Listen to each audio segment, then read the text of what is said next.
Okay. So, I'm not having this argument with you. okay. Sorry. Accidentally still had Uh-oh. Twitch open. Still had Uh-oh. Twitch open. Don't worry. Don't worry about it. Don't. Oh no. Uh-oh. It's been 15 seconds. Uh-oh. Uh-oh. It wasn't Uh-oh. having any issues last night. Uh-oh. You fail to realize that last night was last night and this time you're streaming. But usually when my internet's been shit, like everything's been shit.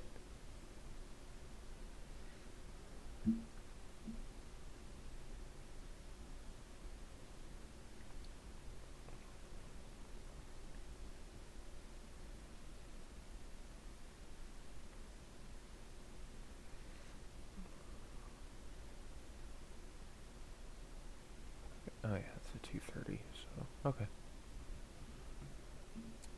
I mean, nothing bad's happened since then.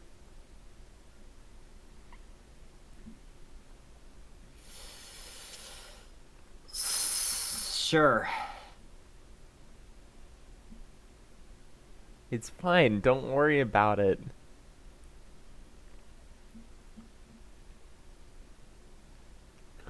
So anyway, I got up. I'm up at 8 my time because I thought we weren't I'm not shifting. having I'm not having this argument with you. Why are you not having this argument with me? I'm not having this argument with you. Why not? Explain yourself. No.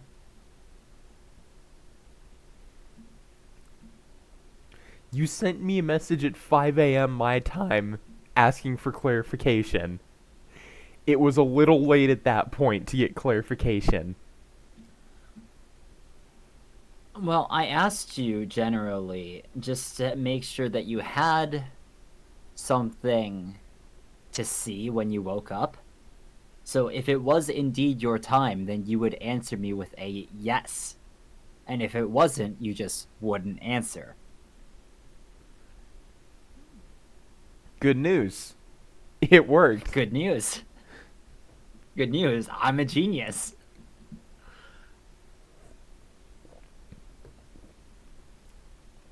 No, you're a fighting game player. That's called an option select. I'm a fighting game player. Yeah, I yeah, don't know. I don't know whatever yeah, you mean. yeah. I don't know what you mean. I thought that. I'm pretty sure you've definitely played a fighting game more recently than I have at this point.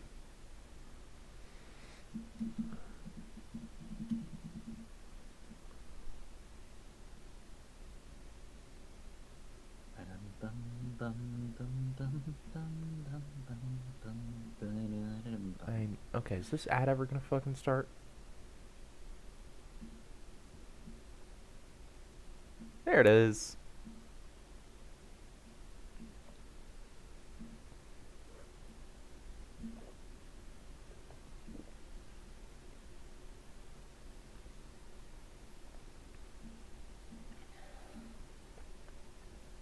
Can I?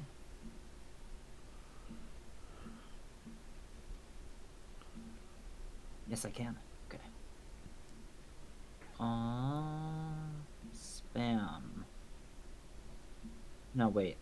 Something else. Impersonation, scam, or fraud. Scamming or defrauding? Yes. What's happening? Uh, this basically like there's a streamer that I followed 2 years ish ago. Mm-hmm. Um, that was like a VTuber. He was pretty small. Uh, Okay, he damn sort height of blew shaming. up. Got it. He sort of blew up a little bit. Like maybe 2 weeks after I think. Um, Okay. hit affiliate in like a month, and he deserved it. Honestly, he was very funny, but uh, then all of a sudden he just like disappeared. And like I know that he's alive because he comes online sometimes in Discord. He just doesn't talk at Hmm. all. So, which makes me think that like he's just basically done with streaming. He probably burnt out. Because he was streaming like 3 times a week consistently, Okay. like with a full-time job and business trips and everything. Ooh. Um, so I think he just burnt out real quick. But there's because he hasn't been active. There's now someone who I think got hacked, and is just posting scams. Hmm. Yeah, that's not fucking great. So I reported it to the Discord team instead.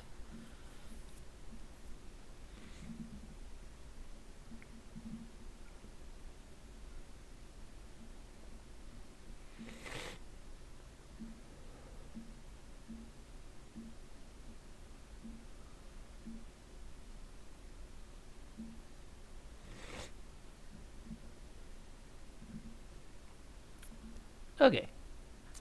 It's 8:06. Do we wanna get playing? Because we do only have like less than 2 hours now.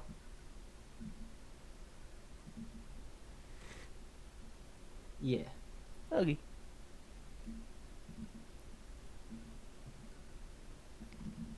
Save 5.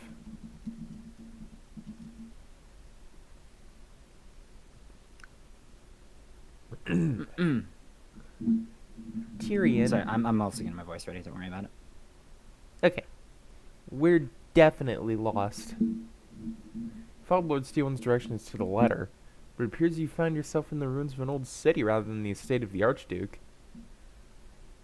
I don't understand. This should be the place. The map even has that giant tree north of here. This can't be the city of Leyden that Virgile mentioned. It doesn't look like anyone's lived here in centuries. But Lord Steelwind's directions were pretty straightforward, so why are we... Wait a minute. Did he give us the wrong location on purpose? Please. What kind of dishonorable cretin do you take me for? Lord Steelwind. What are you two standing around here for? The trial will be starting shortly. He's not alone either. He's flanked by a division of Kingsguard and Arya. But it's difficult to tell if they're escorting her or keeping watch over her. See one of the knights channeling a spell over Arya. Must be an anti-magic field. Even now she must still be worried about someone taking control of her mind. Wait, this is where we'll be hosting the trial?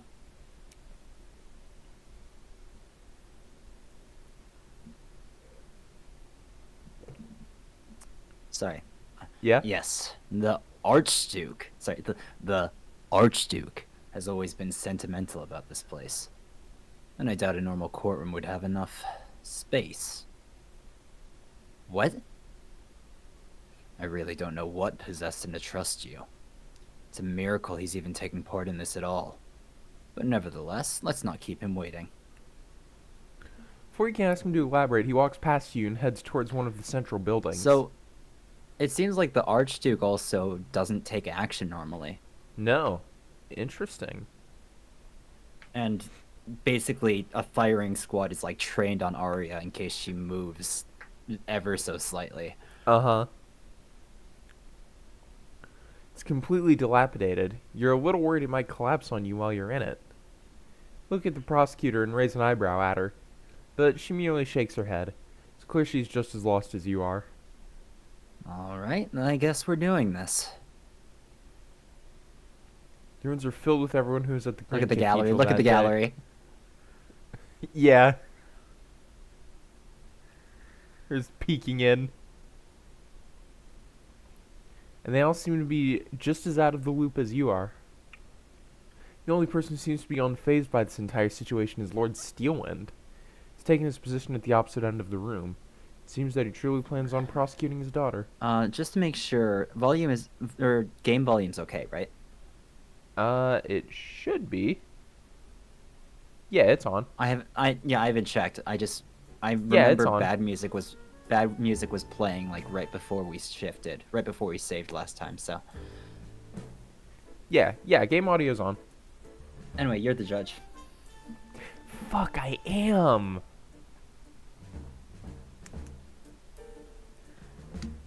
If anyone who goes back and watches this tells him, you're banned. Anyway. Tell me what? Fuck, what voice did I do for him? It was a little up. It's like nasally, but like What? a little up but deep. Okay, I think I got it. I feel like I'm missing something here. Thank you all for coming here today. I appreciate your cooperation with our investigation. You're not missing anything. Don't worry about it. I feel like I'm missing a lot. You're not missing anything. Don't worry about it. I feel like I'm missing a lot. What am I missing? You're not missing anything. Don't worry about it. If it's something like actually plot related, I would like to be informed. It's not plot related. If it's not actually important, if it's not actually important, it's fine. It's fine as a bit. It's not actually important. Don't worry about it. Then. Why have you brought us here? But if anyone tells me, you're banned. Tells me. Am I being gaslit right now? It's crawling with insects and vermin. Am I being gaslit right now? I think I'm being gaslit. No, that's not even a real thing. I think I'm being gaslit. It's not even a real thing. Don't worry about it.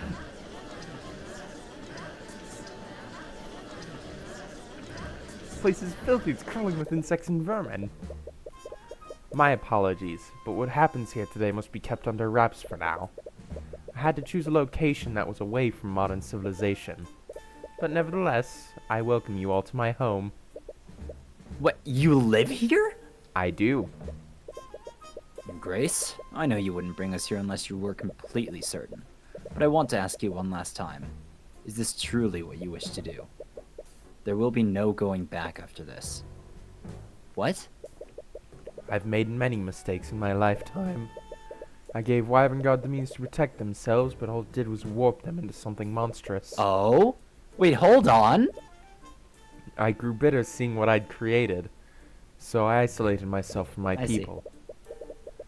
I thought my best course of action would be to stay in seclusion and leave Wyvern to fend for themselves. I see now what a fool I was. I abandoned my kin to survive in an unjust world. And now foreign powers have ingrained themselves in my kingdom. All because of my negligence. My kingdom? No, read over what he just said. He gave Wyvern Guard a means to defend themselves. Down a little bit more. There. Stakes. Oh, wait a minute. Is he the Scaled Lord? Wait a minute.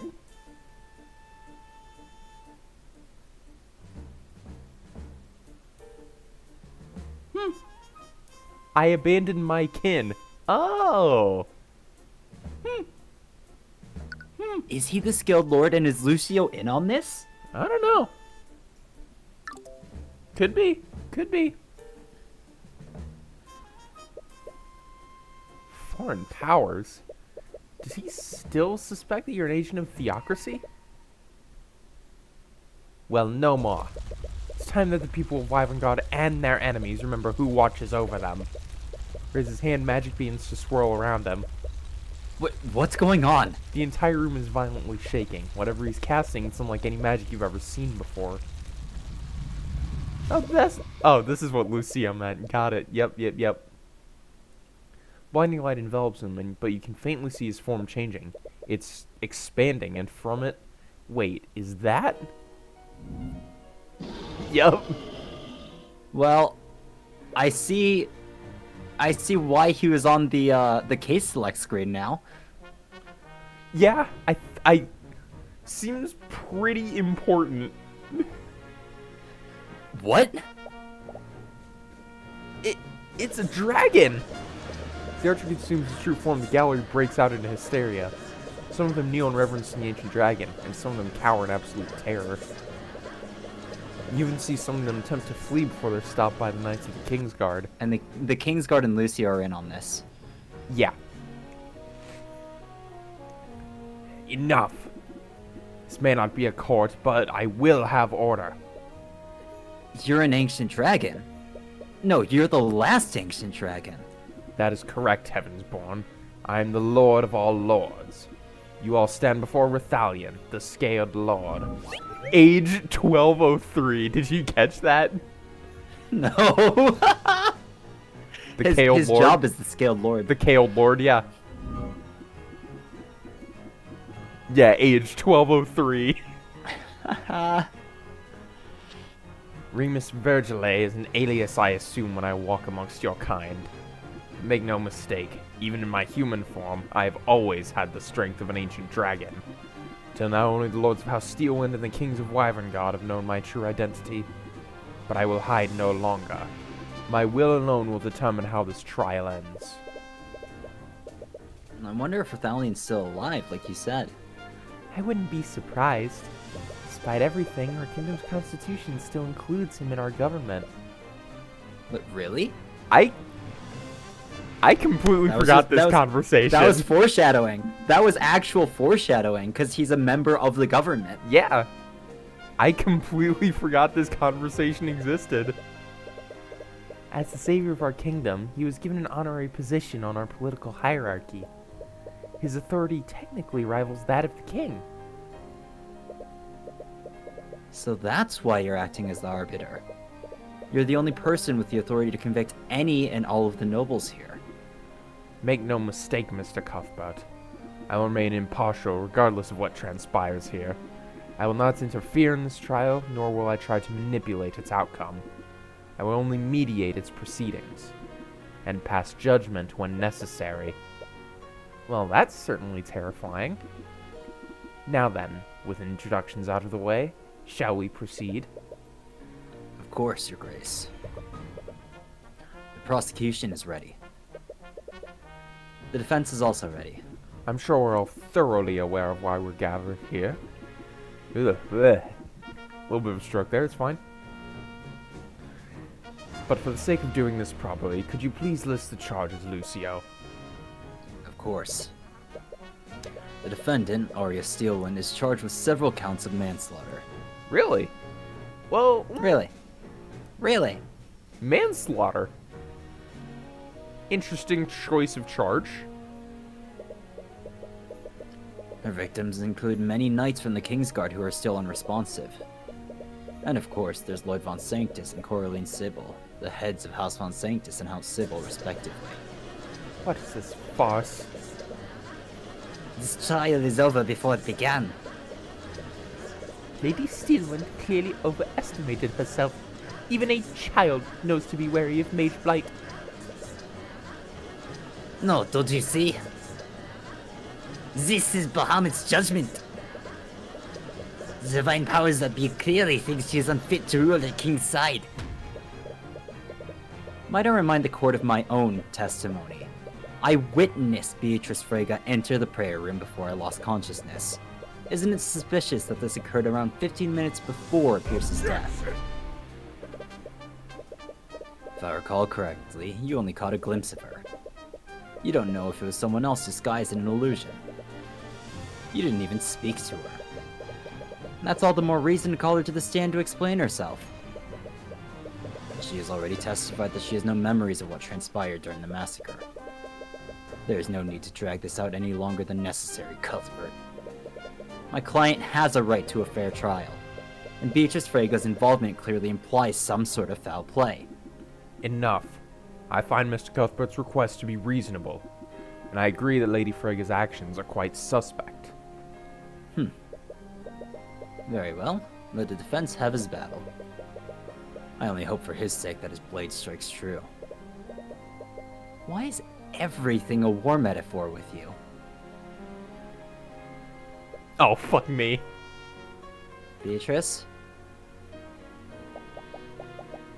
I'm glad you're safe, Mr. Cuthbert. Not for lack of trying on your part. That wasn't... I have no memories of what I did. What the fuck? Ooh. What the fuck? Ooh. So that wasn't her?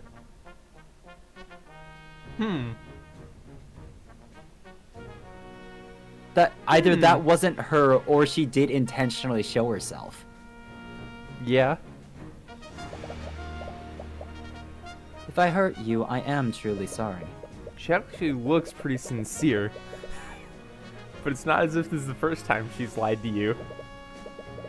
To be honest, I'm still a little doubtful about your memory loss. And I'm not the only one who experienced it. Arya also has no memories of what happened. And how would you know that? Word travels around quickly in dungeons. There's a lot of shifting going on here.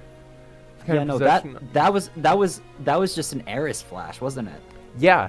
There was a second one too in the transition between Lucio and Beatrice. No, that's what I mean. Yeah. Word travels, yeah. What? Regardless, if you truly have no memories of what happened, could you testify about what you do remember? Perhaps there's a clue there we haven't discovered yet. Sieg, she's the only one who actually notices when Eris fucks with the timeline. Yeah. There was like one time that Tyrion noticed, and we're pretty sure Eris was just fucking with him. We're absolutely sure that Eris was just fucking with him. Very well. I don't know. I like Beatrice a lot, actually. I was with my sisters and my guide, Eris Ilmater. Oh, we're getting like the abyssal cross-examination again. I think it's testimony profane. Yeah. Yeah, that's it. I was speaking with them in the garden when I suddenly fell ill and lost consciousness. When I woke up, my sisters found me. They said that I had gone missing for over an hour. Oh, so she was also controlled then. I was confused, but when I later heard what happened, I realized that someone must have taken control of my body. I have no memories of what happened, and from what I understand, the same thing happened to Arya. And to make matters worse, there's nothing that indicates who may have controlled our actions. Nothing, eh? Nothing. Nothing, eh? No, because remember too, she did think that she was going to be controlled because she literally said, just don't make me hurt my sisters, to Eris. Yeah.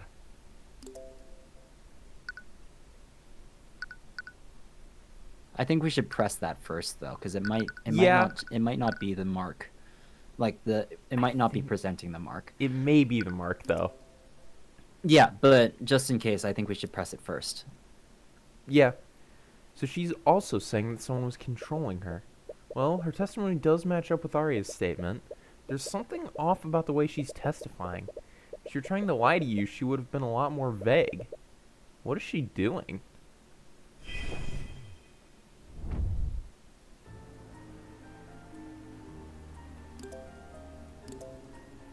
Anyway, hey there, Sieg. How you doing? Hi, Sieg.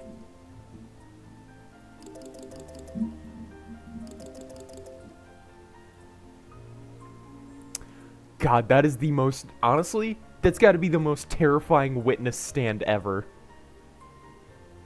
Really? The dragon behind, you mean? Yeah, imagine if you're the witness. You're up there and you just have a giant dragon standing behind you. Nah. Can you... Can I? Never mind. Stream stuttered a bit for me, but it was just Twitch, so I don't think it was the bitrate. I think it was on my end. Okay. Because normally when your bitrate dives, your Discord stream also stutters. No,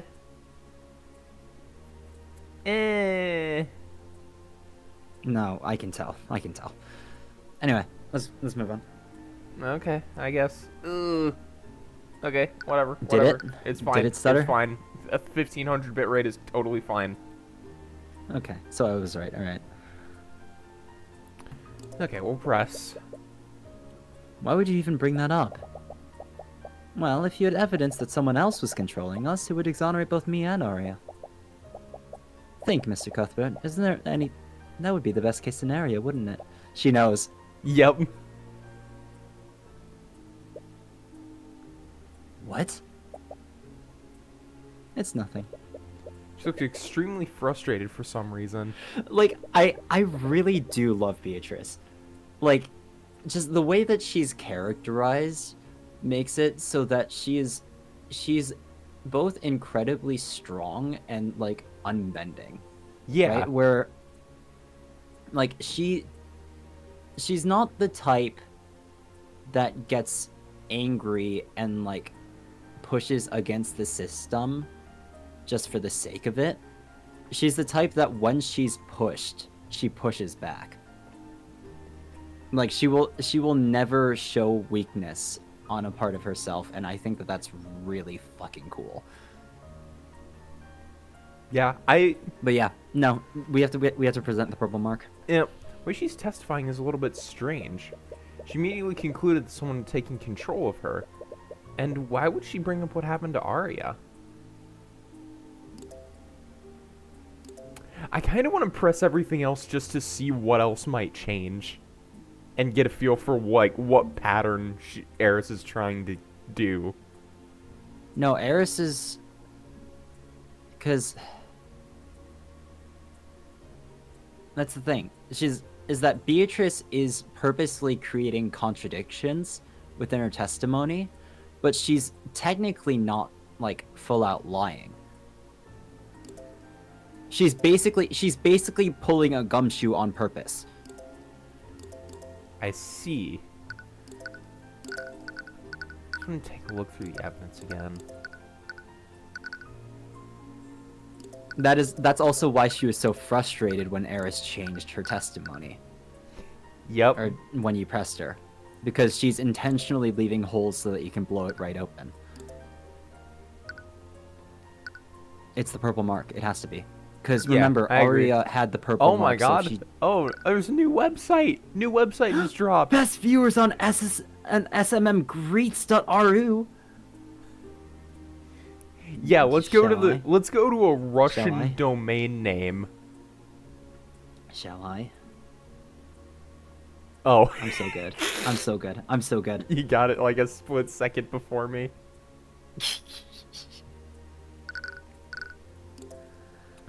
Okay. Let's do the purple mark.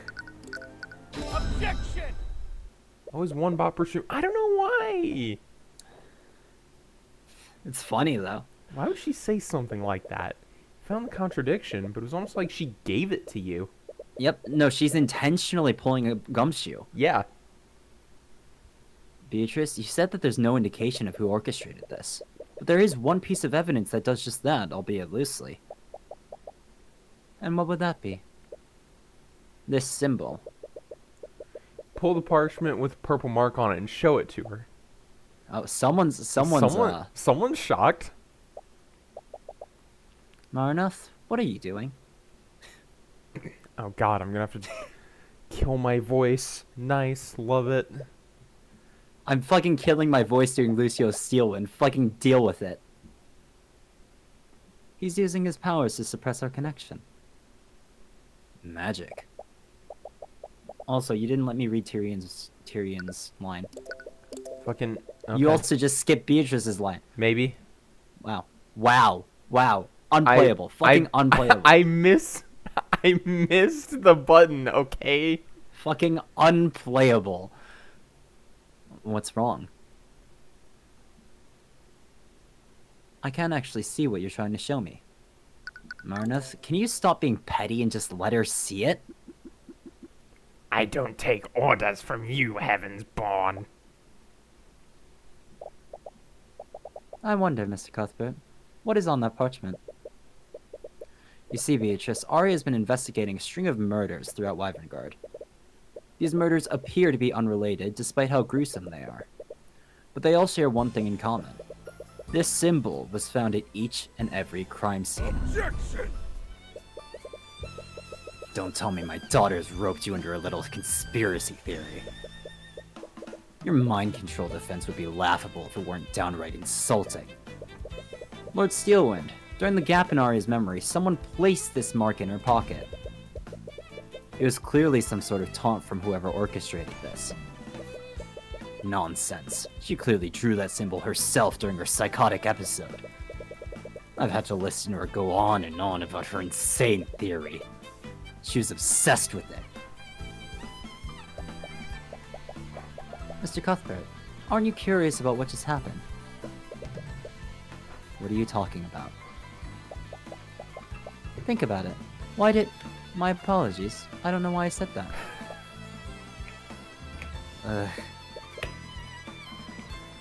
I love it. I love it so much. I love how she's the only one who realizes, so she just gets increasingly frustrated the more it happens. Messages staying off the screen. Yeah, our chat box is designed to do that. Yeah. We don't like run the messages out after a certain Yep. time.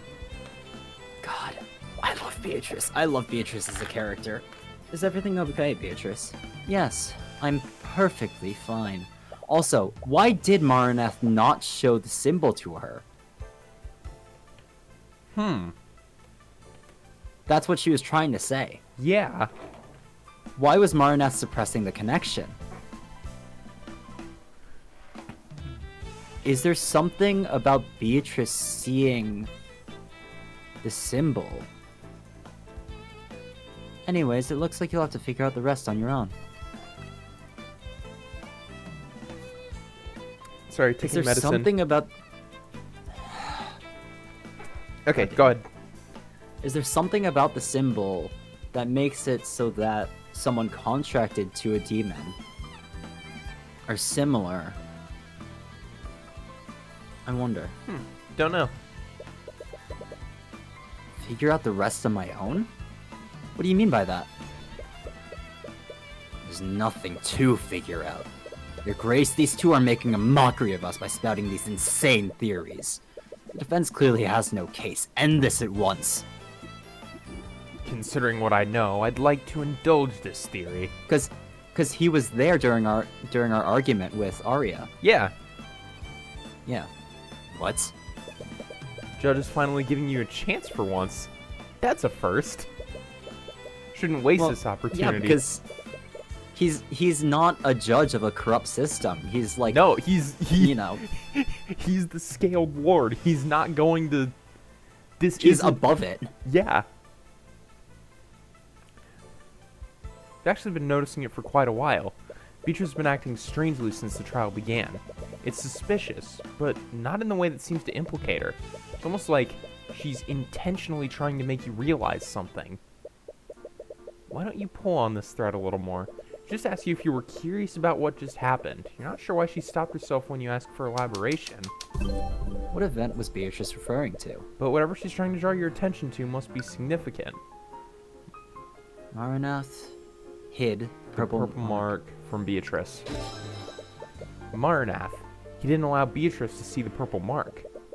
He'd only do that if Beatrice would recognize it normally. Why would Maranath interfere? Maranath is her familiar, and he used to follow her orders. But things have clearly changed now that she belongs to the Empress of Discord. So why would a demon like Maranath interfere like this? Purple mark is related to the Empress? A demon? A demon. Purple mark must be related to a demon somehow. That's the only explanation as to why he would prevent her from seeing the mark. But Arya's been investigating murders throughout Wyverngard. Does this mean that her investigation also has something to do with the demon? Arya suspected that each of the murderers was acting against their will. Now both Arya and Beatrice are also claiming they were controlled. How could something demonic control Beatrice? Can't explain what happened to Arya and these other individuals, but you do know why Beatrice might not have full control of her actions. Because she is a pact. Beatrice lost. Yeah, lost control of their actions due to a blood contract. Yeah. Yeah. You recall what was written on Beatrice's contract during her trial. It said what would happen if she failed to claim House Freyga. Her soul, her mind, and her life would all be claimed by the Empress of Discord. What does this tell us about Arya? This Empress of Discord owns Beatrice's mind. Would that mean they could also control Beatrice against her will? But if that were true...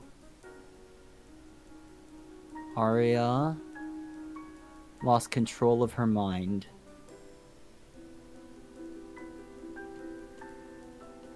Due to a blood contract?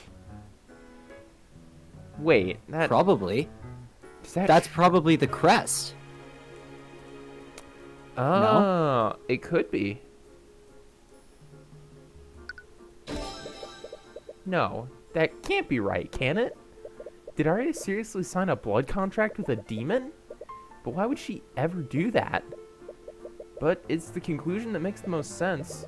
Can't think of any other way someone could control her against her will. And there is one way to find out for certain. The Divine Edict, that same ability used against Beatrice during her trial. Hi, Cake. Doing good. Cake. We started We're a very normal rushing time. towards the finale. It was instinctual at the time, but you have some understanding of how it works. Creates a copy of a blood contract between a contract holder and the demon who created it.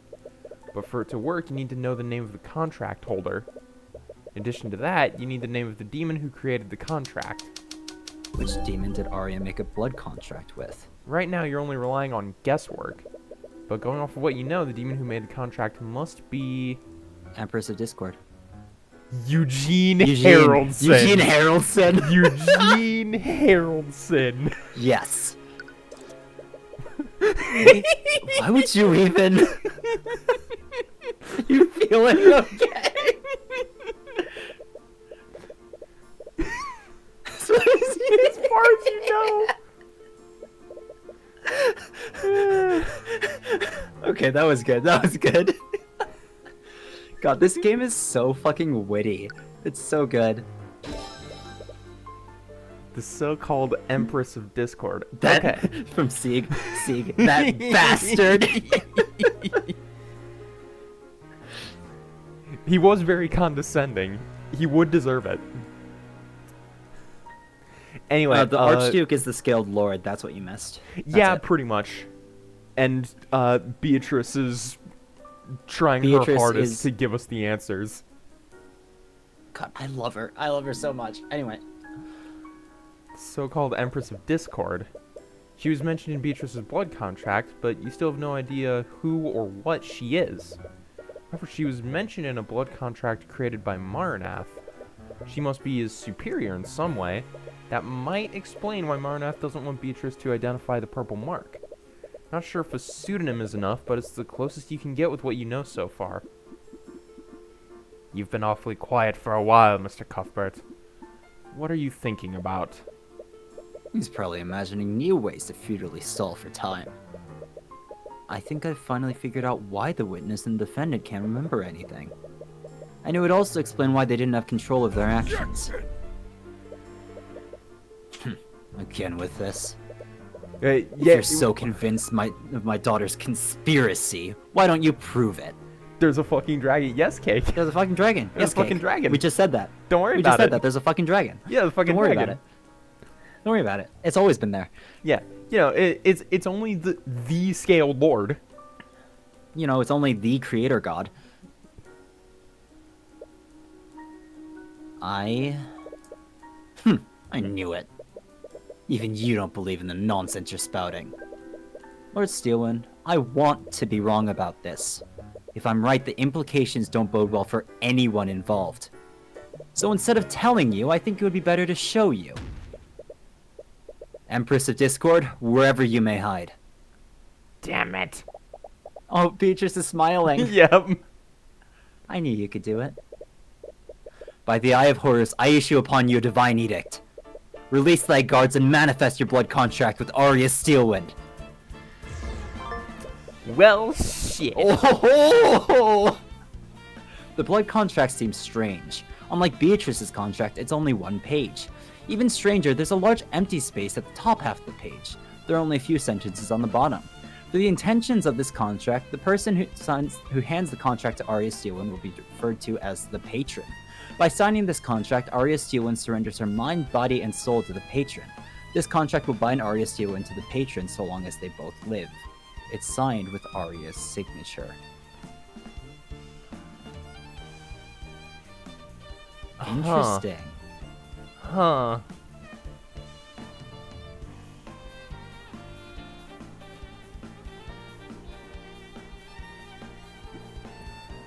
No. This can't be true. This is...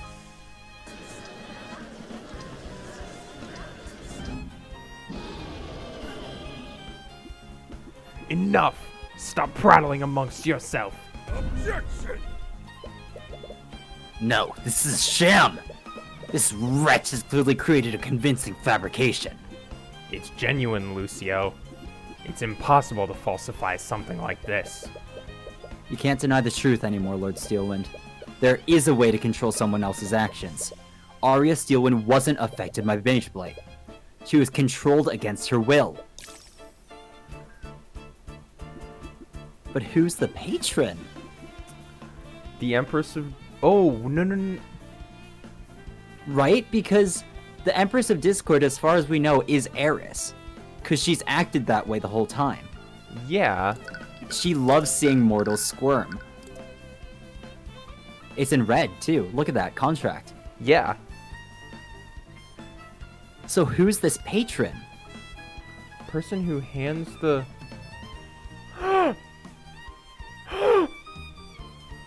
What? What? I'm just gonna pull up a profile.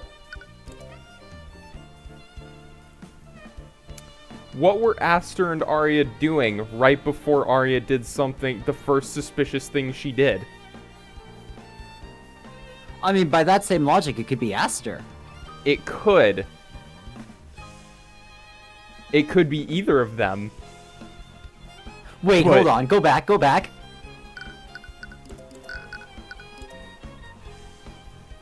This contract will bind Arya Steelwind to the patron so long as they both live.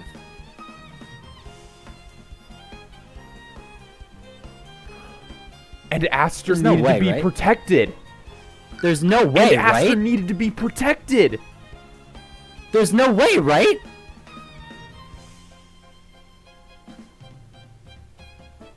There's no way! We've very Oh my God. very rapidly reduced this down to 2 suspects. Oh my god! It could be one of exactly 2 people. Why did Arya not kill Alaric? Why did she only cast polymorph on him?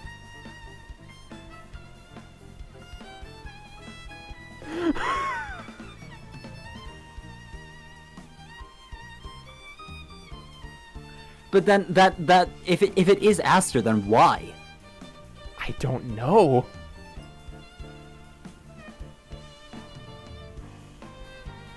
Oh my god. Okay, wow. Huge implications.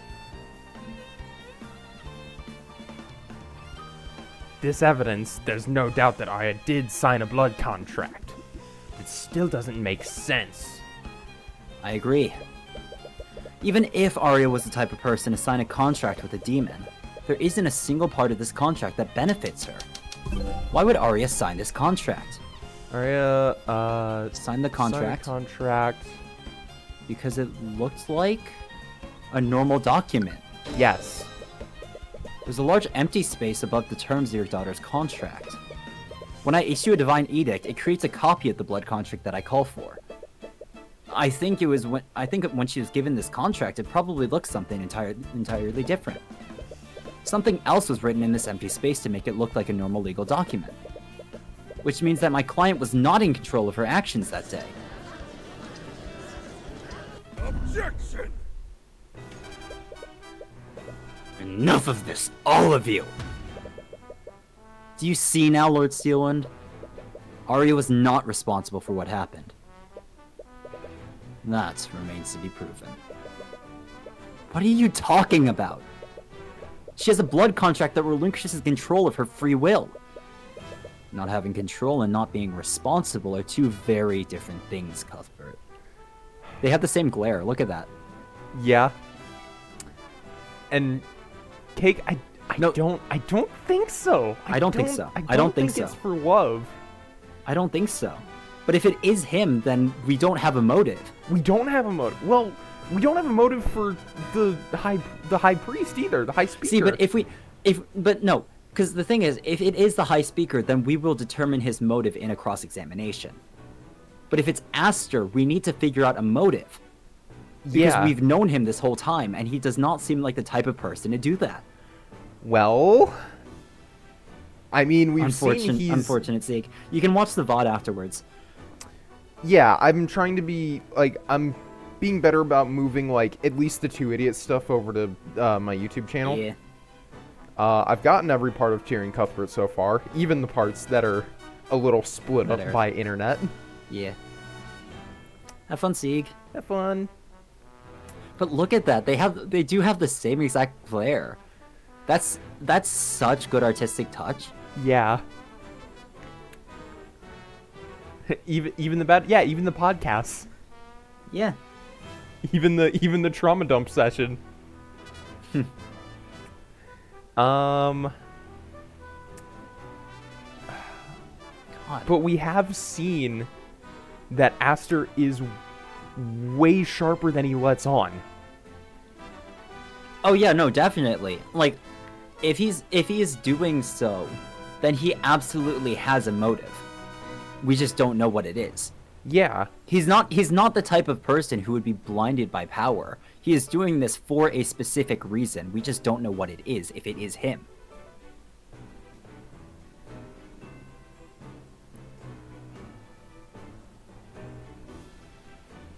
Was he promised that Beatrice would be released? Maybe. He strikes me as someone who would care enough to do that, but would he sacrifice... she was his original fiance. Yeah. And remember, Aster never There's no actually way. showed any love for Steelwind. no, he didn't. He just thinks that Steelwind hates him.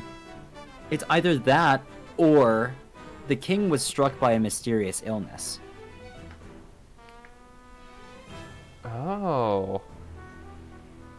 It could be the price that he paid for getting power. I don't know. I don't know. I don't know. If it is him, I don't know. There's so many things it could be. There's so many threads to pull on. What? I'll admit, the defendant may not have had control of her actions when she murdered the victims. However, she did have full control of herself when she signed this contract. Are you serious? No one in their right mind would willingly sign a contract like this. And what of Beatrice Frege? Was she in her right mind when she made a contract with the demon Maranath? If we can't hold the defendant responsible, surely we can also acquit Lady Frege for the murder of her father. That's hardly the same thing. I, for one, fail to see the difference. To being smart, you know, sometimes the neurons just fire and ideas happen. It doesn't happen often, nor consistently, but very occasionally, sometimes brain activation. The thing that happens is that we can tend to make like some very sudden leaps in logic, and it's sometimes when our logics play off of each other that things happen.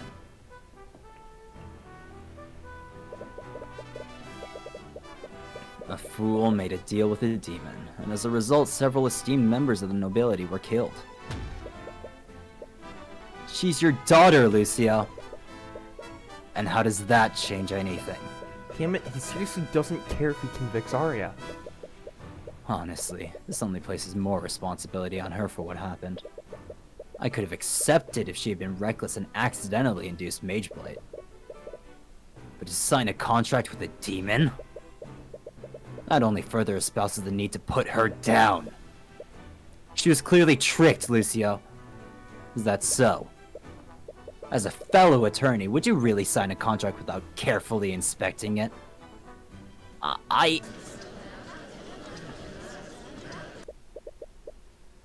Whether it was through foolishness, negligence, or both. The defendant willingly signed a blood contract. She compromised herself, and as a result, 3 nobles died. The responsibility falls squarely on her. Wait, even if she willingly signed that contract, that's not entirely true, is it? Who else was responsible for Arya's actions? The patron. Yeah. Lucio, there's clearly someone else to blame for Arya's actions that day. Could it be proposed as marriage papers? Yes. Exactly. Yes. I mean, yeah. That's what brought my mind to the meeting with Arceus Wait, and wait, wait, Aster. wait. Because if it is a marriage contract, then the wording of that last paragraph absolutely says it's Aster. Yeah. By signing this contract, Arya Steelwind surrenders her mind, body, and soul to the patron. Yeah. This would not be the priest. This would be her husband. Yes. Oh my god. It's Yeah. Aster. Yeah. Oh my god. Guess we're gonna have to figure out a motive. I read this. Okay. I was just continuing to think. Yeah, no worries. It could still be the High Speaker who handed the papers. It could still be.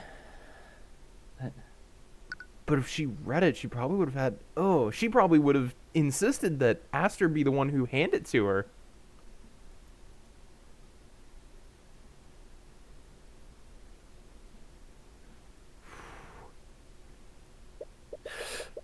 Oh. And is that why she was so flustered when we saw her in the prayer room? Because she just had her marriage ceremony? Well, I assumed as such. Wow, alright. Well, No. And who would that be? But why doesn't she remember that, though? That's the question. I don't know. Because we saw her there when she interrupted Tyrion and Celeste right before the attack. Yeah. But according She went to the nave. However, she suddenly fell down. She according went to the to balcony. and lost- Aster's according to Aster's testimony, right? She walked out. Yes. She started acting strange right afterwards.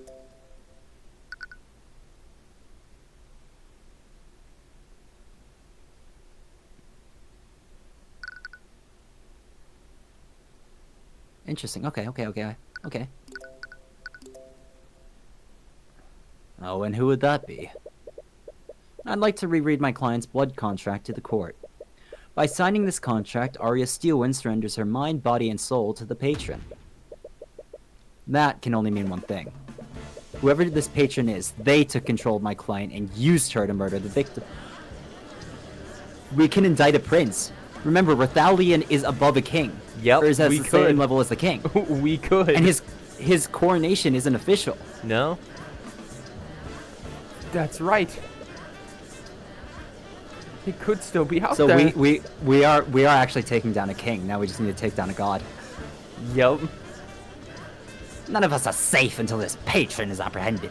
Well, you know, Queen of Discord. That's a pretty close enough, right? goddess-like name. Surely we can't end this trial while every member of the Wyvern Guard nobility is in danger. Well played. I'm compelled to agree with Mr. Cuthbert. Trickery or not, it's clear someone wished ill intent on the nobles. And until we know who this patron is, you can't pass judgment on my client. Not until we know the circumstances that she signed the blood contract under. And what would you have us do, Mr. Cuthbert? The contract has no stipulations about proximity or how this mind control works. For all we know, this patron could have murdered the victims all while sitting in their very home. There is a clear intent behind this attack. Even if the patron didn't directly participate in the murders, they definitely had a motive. If Arya was being controlled, then we can analyze her behavior to determine who was controlling her. That's why the force cage happened. Yep. Because he would not only would he have been wide open, it gives him an alibi. Yep.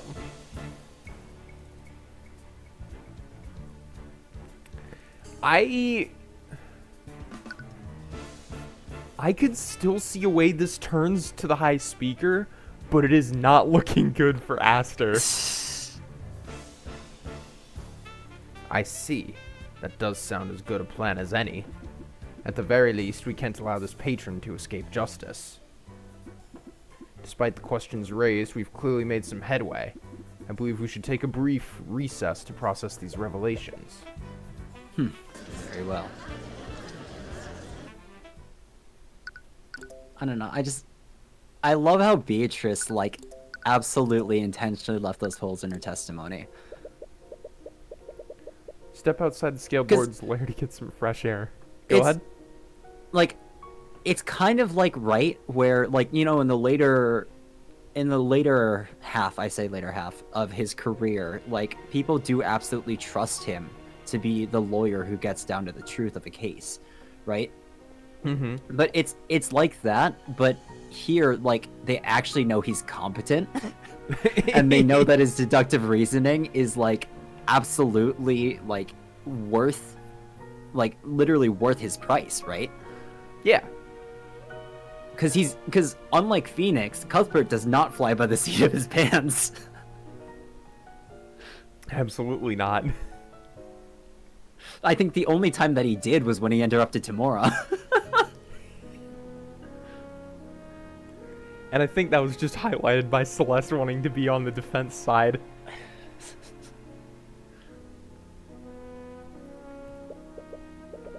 These new revelations are a lot to take in. Celeste looks especially down. From what you've observed, she and Arya have been speaking to each other a lot. Must have become friends over the many times they've met. Can't imagine how powerless she feels right now. That's why Eris said that Wallace was too pure for her to take over. Because he's not the type who would sign a contract. Yeah. That makes more sense, okay. Arya, I'm so sorry. Don't be. Her voice begins to break. She's always been stoic, but it's clear even she has her breaking point. I can't imagine what you're feeling right now. But there's still hope. If we can find out who did this to you, we can still save you. I think she may have figured it out. Well, yeah, because she was the one who signed it. She would absolutely remember. Well, they made Phoenix Wright more realistic by making it less realistic. More realism in high fantasy. How did that happen? No, because, like, if it was like Phoenix Wright, like Phoenix Wright's legal system, but Cuthbert was on the stand, he would be fucking unstoppable. Even without the eye, he would be unstoppable. Anything you missed? Bumbletron, you missed everything. Oh you missed boy. everything. Oh boy. So the Archduke is the Scaled Lord. Yeah, well, actual dragon. And the actual dragon. All right, I'll try and recap this as best I can, like what have an I actual done? recap. Oh wait, hang on. What have I done? What have I messed up? What have you done? Okay, well, while she's doing that, so we started the trial. Sorry, give me a second. I'm recapping, don't worry. We started the trial, and we got Beatrice onto the stand. And Beatrice was intentionally testifying in a way that left holes in her testimony by stating that that when she was being controlled, and when she woke up from being controlled, there was nothing to prove that she was being controlled. Don't bring that up yet. Why not? I'm not there yet. Okay, whatever. Jesus Christ, you're fucking spoiling everything! We've already done it. Yeah, Bumbletron didn't? Anyways, we brought up the purple mark. And for some reason, I'm literally recapping the entire fucking thing. Okay. Oh my fucking god, Arya. Here's the purple mark. Christ. We brought up the purple mark, and for some reason Marinath did not want to show this to Beatrice. So Tyrion made a few deductive leaps, and figured out that this was due to her contract with the Queen of Strife. Discord. And the Queen of Discord, sorry. And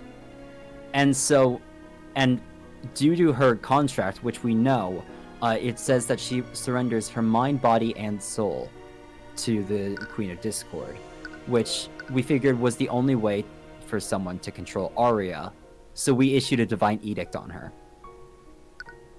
And this is what it shows.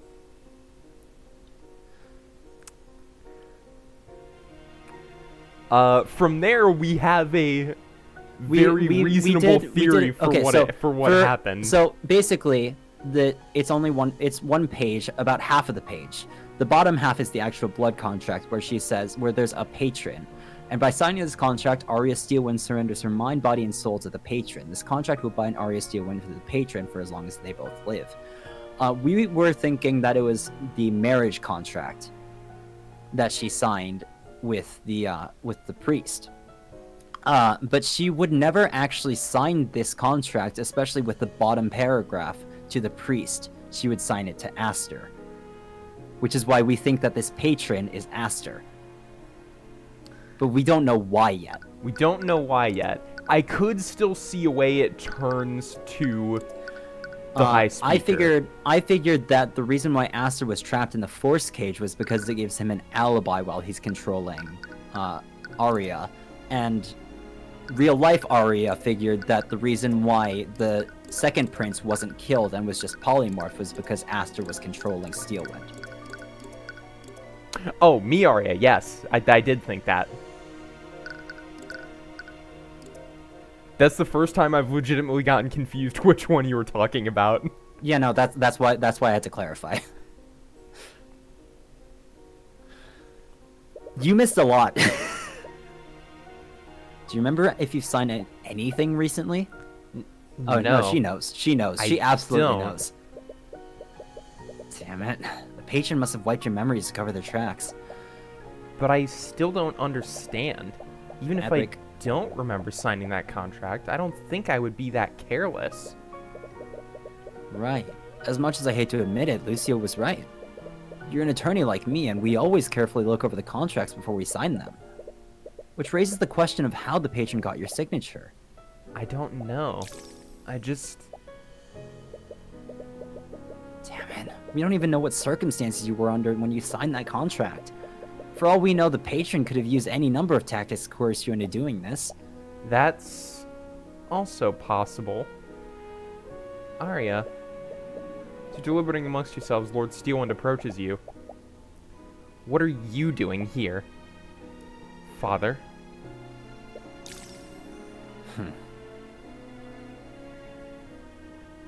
True.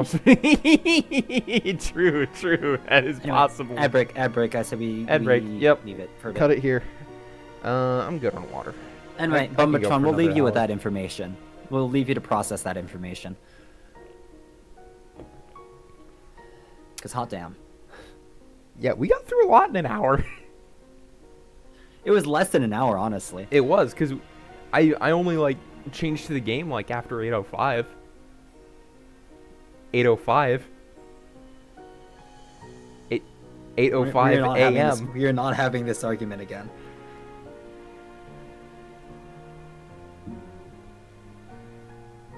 What do you mean? You didn't have the argument before, right?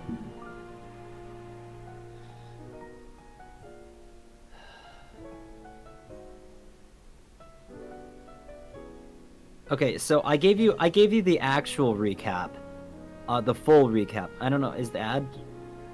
That hasn't started I don't yet. know. Yeah, I don't know when the ad's over. Or when And it just starts. started. Okay. Yep, I see that now. We'll be right back.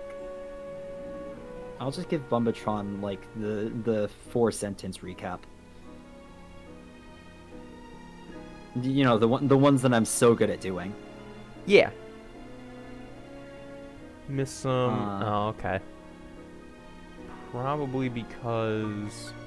Actually, keep track of this. I will make it exactly 5 sentences. Okay, 5-sentence recap. We'll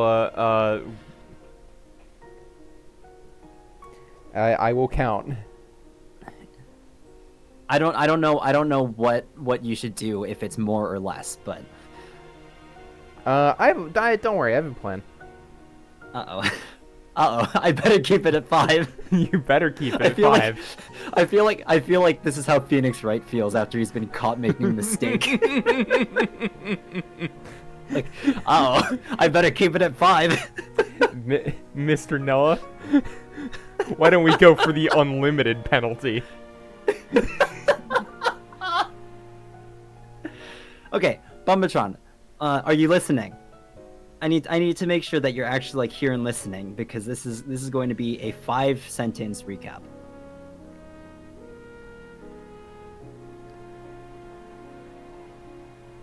Yeah. Nice job, Cake. Do it anyway. That's 5 sentences. That's 5 sentences. Do it anyway. I need to make sure that Bumbatron's like actually there. No. Do it anyway. You know what? Fine. All right. So, Archduke is Scaled Lord. Beatrice is the fucking best character in this game. Eris does a lot of fuckery, and she made Arya sign a blood contract. Said blood contract, we believe was made by or for the prince. What the fuck should my 5th sentence be? Uh-oh. Uh-oh. Hold on. Uh-oh. Hang on. Hold on. Uh-oh. I think you've I had thought more I'd go than- over. I didn't think I'd go under. You've had plenty enough time to deliberate, Mr. Noah. I'm gonna need your 5th sentence.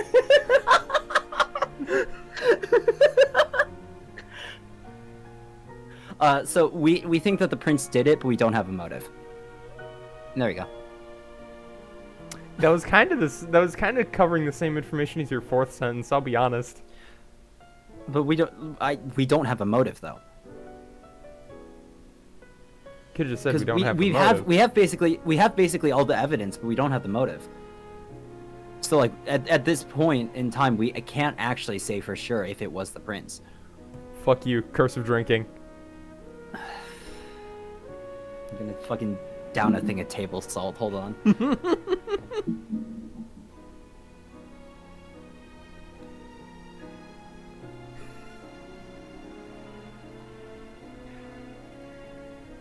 Anyway, Bumbatron, there's your recap.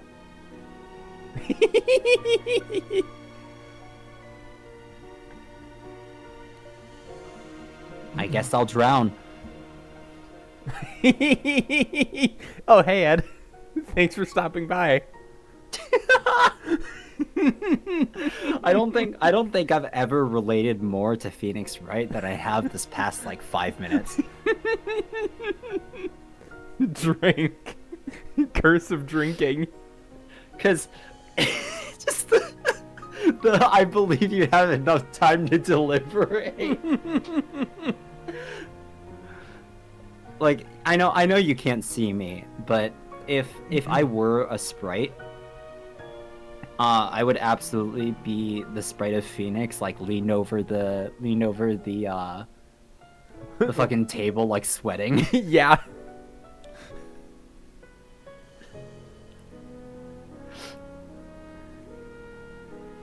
Okay, anyway, are you done drowning? I am not yet. I actually did not grab water because I was trying to think of a recap. So I will go grab water. Right. Okay. While Noah drowns, how's everybody doing? I'm gonna be the most fucking hydrated I've ever been. Besides that one time in like kindergarten when one of my teachers threw me into a pool, but that's Oh, that's funny. that's a different story. That's funny. Did you know how to swim? Threw me into a 12-foot pool, by the way. Did you know how to swim?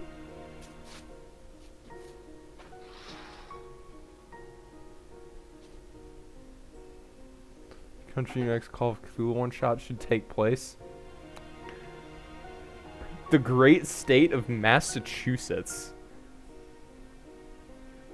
I think that's where a lot of like New England in the US is where a lot of those stories take place.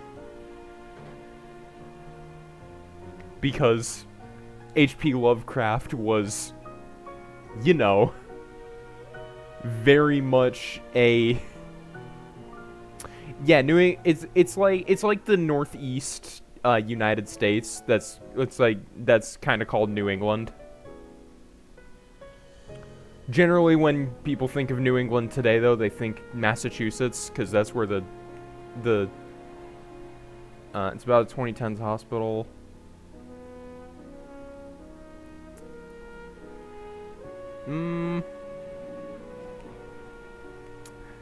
Sounds a little too modern for H.P. Lovecraft. I don't think he would like modern hospital. I don't think he'd like modern medicine.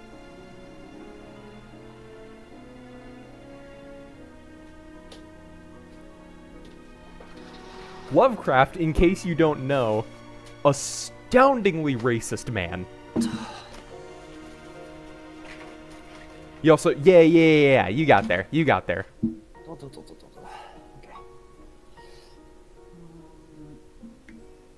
Anyway, we were just talking about how, I am back with water. Awesome. While you drown, I'll just quickly recap. We're talking about, 3 sentences. 3 sentences. No. I refuse. We were talking about... What's your third sentence? What's your third sentence? We were talking about how H.P. Lovecraft was, astoundingly racist. Oh yeah, no, abso-fucking-lutely. Yeah. You fucking, like, one of his eldritch horrors is literally the N-word. Oh. Shub. Oh. Did you never notice that? No, I did not. That's awful, actually.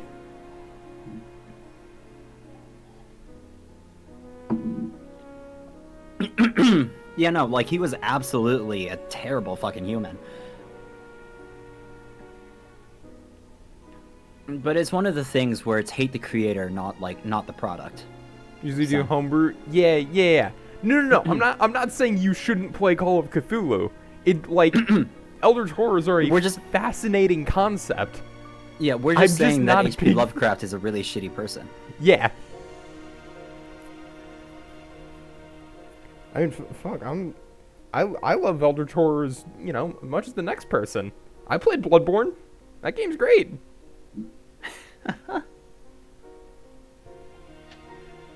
Just, you know, I don't intend to read any of Yeah, I'm not reading Lovecraft's books anytime soon.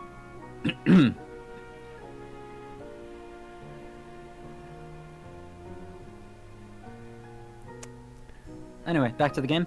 Yeah. I can't believe him. How does he have nothing to say? His actions say otherwise, but you could have sworn you saw something through the eye. It's almost as if he was saddened and worried. Well, no matter how he feels internally, he's made it clear that he's your enemy.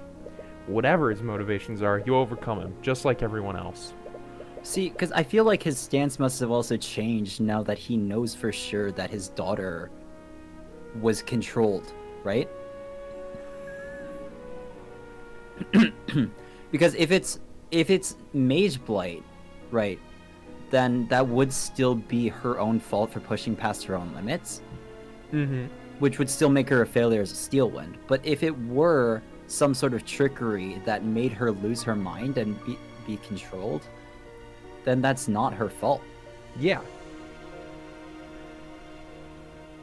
and now he has to push it as though it is her fault, even though he himself isn't sure anymore. I like Eldritch Horrors as much as the next guy. Oh, what does that one do?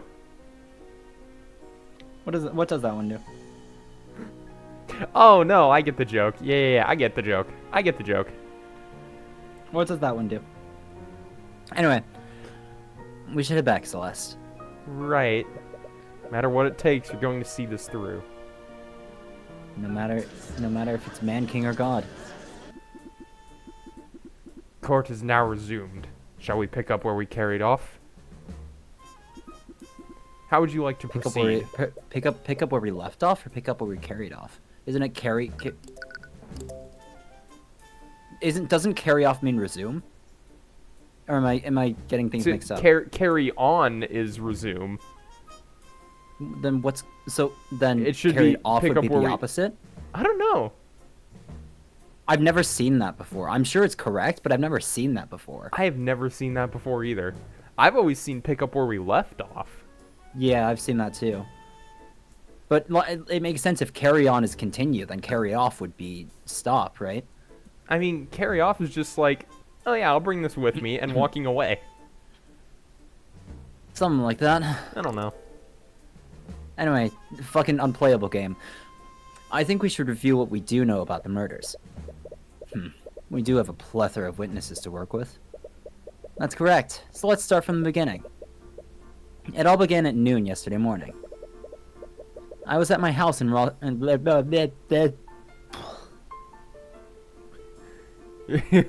Your house having a stroke. Okay. No? I was at my house in Rathone with Arya and my bodyguard, Celeste. I was speaking with them when a courier suddenly delivered a letter to my home. It was from Garrick Pierce. He wanted to meet with me and Celeste at the Grand Cathedral of the Scaled Lord at 2 p.m. To make sure we were on time, we arrived at the Grand Cathedral at 1 p.m. At the time, we didn't know that the cathedral was closed to the public.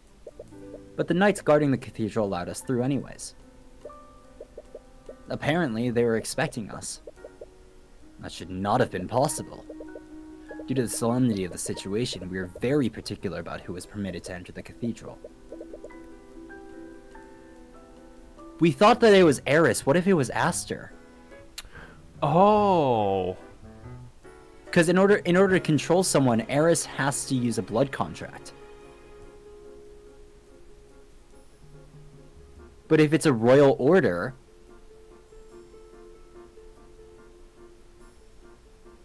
Ooh. Wait, go back to Pierce's letter. Go back to Pierce's letter.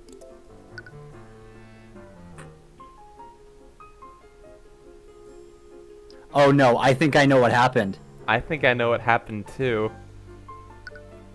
Out of curiosity. Yeah. I saw it. I saw it like at case 2, but yeah. Yeah. It's entirely possible. But either way, wouldn't...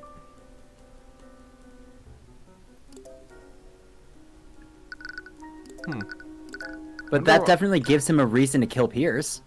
Yeah. And it would make sense that Pierce would send that letter to someone of power who could pull such strings, and not to... And I'm aware of how vital this information is to you.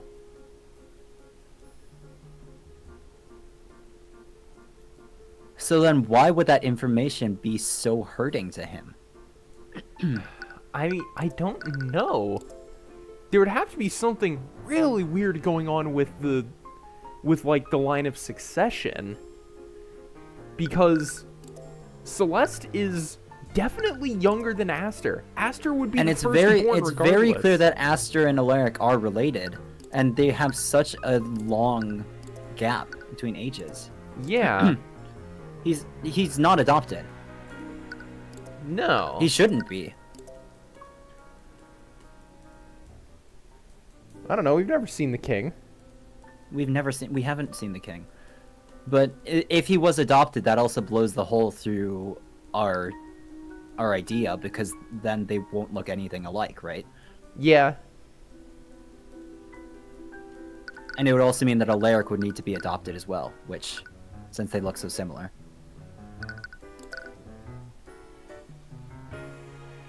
But it would also explain why she's so good at using magic. It would, if she's royal blood. And why, despite Steelwind looking for it, she couldn't find any clues. Yeah. Because if it was forcibly covered up... And if she did get close, who would have been close enough to steer her wrong? Yeah, I've had this idea on my mind since case 2. Mostly since case 3. But I'd never actually thought it through. Because I mean, it's ridiculous, honestly. But if the reason why this happened was because Aster gave the order to let us into Garrick to see Garrick Pierce. That's why Aster had interest in Cuthbert, because he was traveling with Celeste. And Celeste is... Wait, Wait. Go back to Celeste's testimony. It's like near the top. Yes. Arya didn't respond to Celeste's questions and attacked her as well. Arya tried to kill her. Yes. She did not treat Celeste as one of the guards that needed to be incapacitated. She treated her as a target that needed to be killed. Yes. Not only that, but there's also a very high possibility that he intended to kill Tyrion. Because Tyrion would have figured it out. No, not only that. Tyrion's a Heavensborn. Yes. And Aster probably has a blood contract with the Queen of Discord. Yeah. And that explains the Fey'n dead. Oh. If Aerys was controlling Beatrice and she used Beatrice to cast Fey'n death on Tyrion, that would explain why Celeste was so shaken when we woke up. Because she could have just shook us awake if we had been under the sleep spell. Right, and Aerys. But Aerys wouldn't have wanted Tyrion killed, even if Aster Aerys wants did. us alive, because we are her best entertainment. Aerys wants us alive. Yes. That would explain it. Oh my god. Aster, my boy, it is not looking good for you.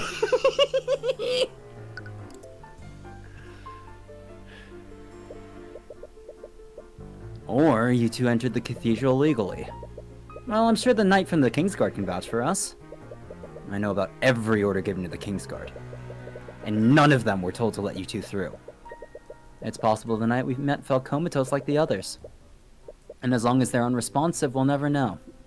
Perhaps we should continue.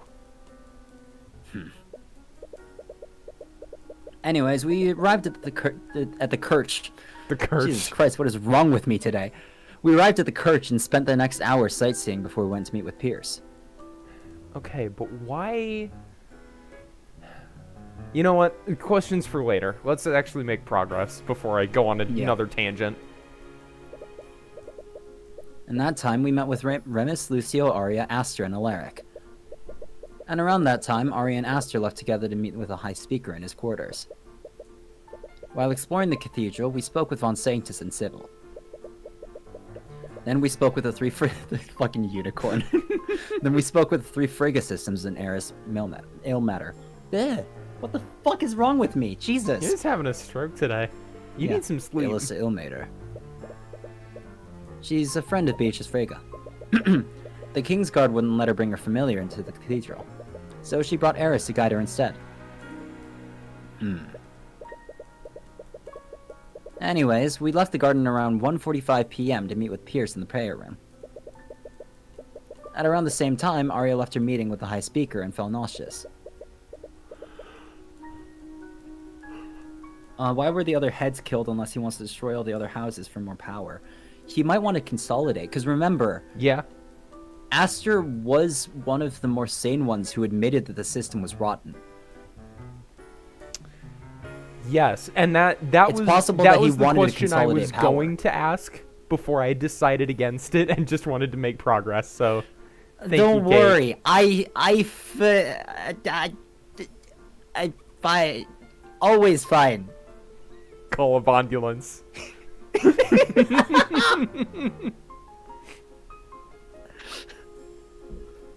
There you go, Bubba Sean.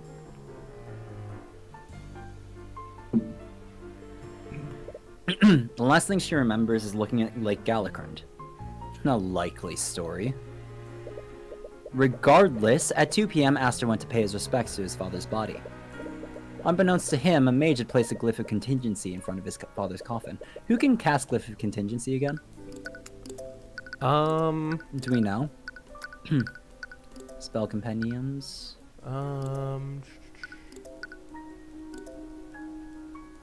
None of them. Right. No one. No one we know can cast it. Isn't that funny? Isn't that a doozy? It was set to trap him within a force cage. What a despicable act. Considering what followed, the attack on His Majesty must have been a diversion. Right. It was also at this time that both Beatrice and Eris went missing. Considering the timing of it all, someone must have taken control of Beatrice's body after the trap on Aster was sprung. You saying this patron controlled her as well? No, I don't think so. According to her contract, her mind belongs to the Empress of Discord, not the patron. Furthermore, Arya's blood contract was created by the Empress. It's clear that the patron and the Empress were in league with each other. Wonderful. Another demon we have to worry about. Anyways, the patron and the Empress had all the pieces they needed. That's when they began the massacre. Patron took control of Arya's body and used it to murder Von Sanctus at 2:05 p.m.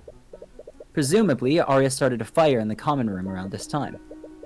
And since Von Sanctus's body was found there, this must have been after she murdered him. Shortly after, Prince Alaric spotted smoke from the fire and asked Arya what was going on.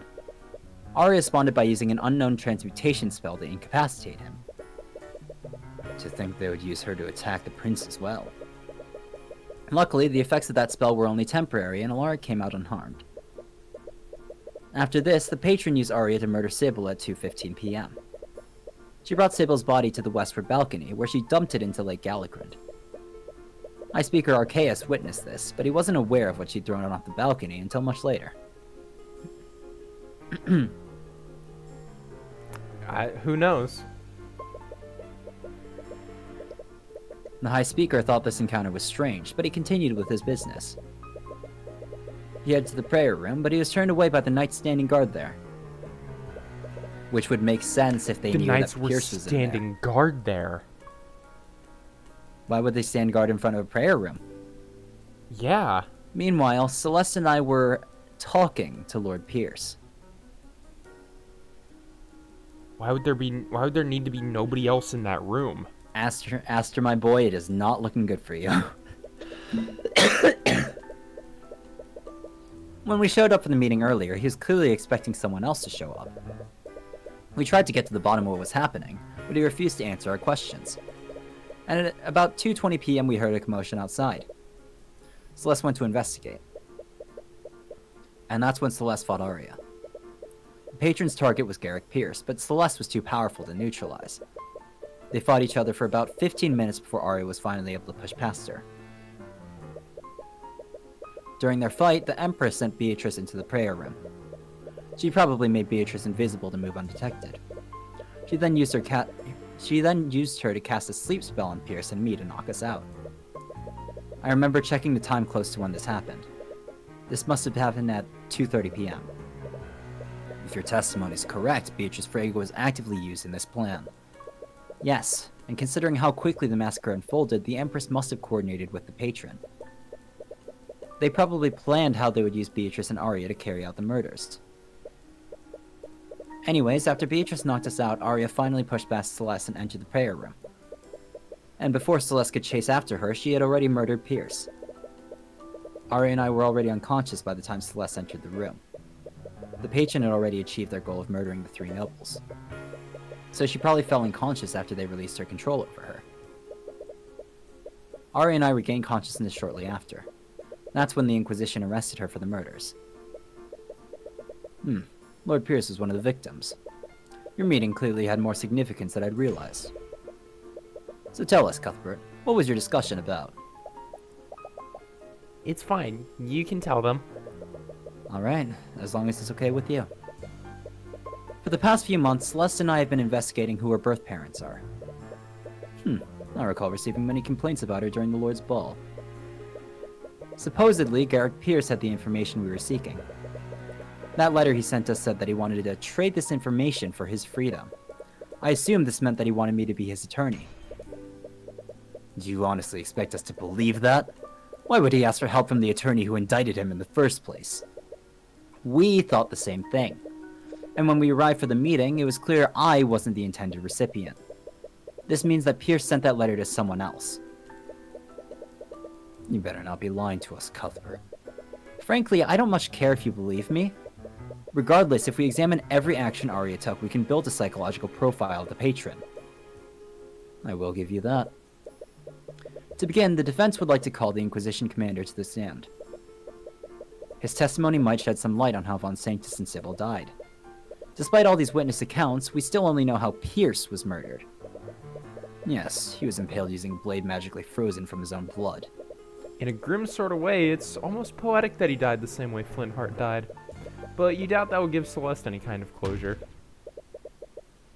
Anyways, we need to find out exactly how Arya murdered Von Sanctus and Sybil.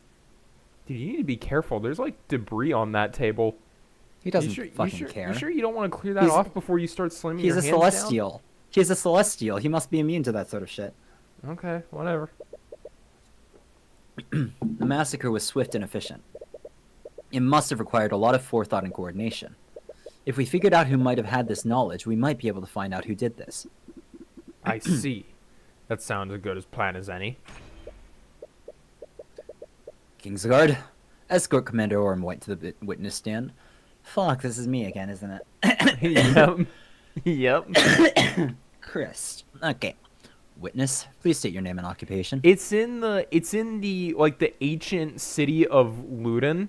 Is Scalebort? Yes, sure is. Yes, sure is. Oh, that should have been my fifth sentence. Yeah.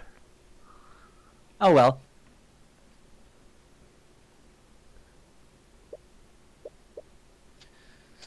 Also, ironic, it's stated that he is on par with the king, so he is one of the only people able to indict a prince. Right,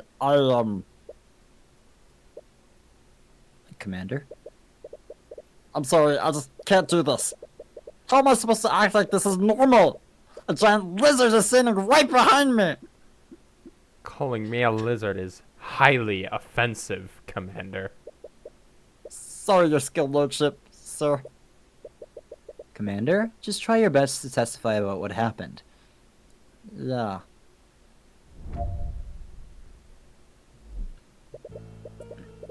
It all started when we received a report from the Kingsguard. The prosecutor attacked Prince Alaric and a fire had broken out in the common room. You're making burgers and mushrooms for breakfast. That sounds good. We weren't sure what the deal with stealing was, so we went to the common room to put out the fire. When we got there, we noticed a bunch of unconscious knights in front of the prayer room. We went to the prayer room, and that's when we found Steelman and Cuthbert unconscious next to Pierce's dead body. Later found the bodies of Von Sanctus and Sybil, too. That's when we realized that she offed all three of them. So you still have no idea how Steelman was used to murder Von Sanctus or Sybil? Not a clue. Yeah, Also, Arya, when? It's especially worse for Von Sanctus. That fire burned a lot of the physical evidence off of his body. What about Sybil? Was there any physical evidence on her body? No idea about that either. She didn't have any wounds either. All we know is that she died of suffocation. There's definitely more information you can glean from their investigation. The So we're just died a gonna little be... bit. Oh, did it? Just a little. Don't worry about it. Okay. We're back to normal. Lock in. We're locked in. Okay. I guess we're just gonna press. Yeah, we need more information right now. And this is mainly based on Prince Alaric's testimony, am I correct? Yeah, we still have no idea which transmutation spell she hit him with. Judging from the time of the report, this must have been well after the three of the murders occurred.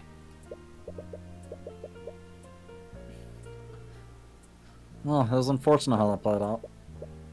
If Sterling really was controlled, whoever controlled her knew how to get the job done quickly. That leaves the question of how they did this so efficiently. Was that wise? Regardless of who it was, someone assaulted a Prince of Isengard. We were already dealing with a king who was trapped in that force cage. Honestly, a lot happened in that hour, and most of our attention was focused on keeping the royal family safe. We can already conclude that the attack on the king was a distraction. Whoever orchestrated this must have known we'd focus our attention on keeping the royal family safe. You suppose that makes sense, and the casualties still included many knights from the Kingsguard. They probably had to spread their forces thin to protect everyone else and handle the fire in the common room. What did you do when you arrived at the common room, Commander? Bunch of unconscious knights. Did you see Arya Celeste? No, we only saw the aftermath of their fight. There were marks and craters everywhere in the hallway. Pierce's time of death was 2:45 p.m. And the Knights didn't arrive at the common room until 3:10 p.m. There's a time mismatch there, isn't there? Something. Because we fell unconscious at, what, 2:30? Yes. They couldn't... They fought for about 15 minutes? Yeah, and they couldn't have started fighting any later than about 2:20. So there's a 10-minute gap there. Of when they were fighting, yeah. Yeah, between the end of the fight and when Arya murdered Pierce. No, because... Arya... No, because remember, this is when the Inquisition got there. That's not when Celeste got there. No, I'm reading Pierce's autopsy report. He died at 2:45. And Arya couldn't have got there any later than about 2:35. By which point both Pierce and Cuthbert were asleep. So it would have been... No. Wait. No. I think so we're reading too much Tyrion- into it. No. I think you have the facts wrong. Either that or I'm misremembering. So let me run through my version. Okay, Tyrion fell asleep at 2:30. That's when he saw Beatrice, right? sure. Then, but about say 15 minutes before then, Celeste went outside to deal with Arya. What does Celeste's testimony say again? Yeah, so I guess it depends on how long the fight was, because if the fight took 30 minutes, then this all adds up. I think it's like we established during the recap that it was a 15-minute fight.